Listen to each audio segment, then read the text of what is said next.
Emily and James had always been inseparable, their love story a tapestry of joy and tenderness. They spent their days wrapped in each other's embrace, the outside world a distant memory when they were together. Their cozy home was filled with laughter and warmth, a sanctuary from life's chaos. Sunlight streamed through the windows, casting a golden hue on their playful morning routines and tender evening cuddles. But as the sun dipped below the horizon and the sky deepened to velvet black, a palpable shift began to settle over their idyllic life. It started with the smallest of anomalies, a flicker of the lights here, an unexplained creak of the floorboards there.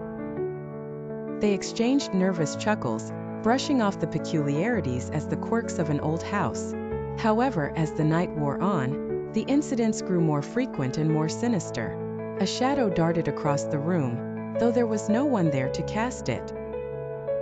Doors that were firmly shut were found ajar, swaying eerily in a non-existent breeze. The atmosphere grew heavy with a sense of dread, whispered voices seeping into the stillness of the night. Emily clung to James, their earlier laughter replaced by whispered reassurances.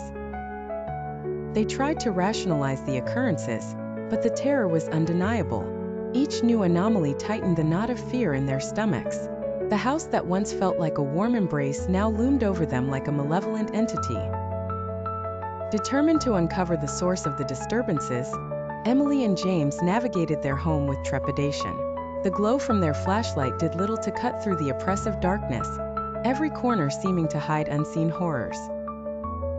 Their whispered conversations echoed unnervingly, as if the house itself was listening. Just when they thought their hearts couldn't pound any harder, they reached the attic, a place they'd always found comforting, now transformed into a den of whispered secrets and dark shadows. The air grew colder, their breaths visible in the dim light. Suddenly, a deafening crash resonated through the house, and the bulb in their flashlight shattered, plunging them into darkness. Panic surged through them as they strained to adjust to the darkness, every sound amplified in the pitch black. The whispers grew louder, more insistent, wrapping around them like a shroud. Then in the darkness a shadow moved, not like the others, this one was corporeal, sentient. They could feel its malevolent gaze boring into them. Their love, once a shield, now felt like a fragile veneer against the unknown terror. Just as it seemed like the darkness would consume them entirely, a crescendo of whispers reached its peak and then silence.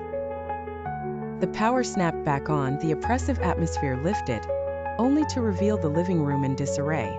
Broken furniture, shattered glass, and a chilling message scrawled across the wall in what looked like blood. Not everything that loves you is human.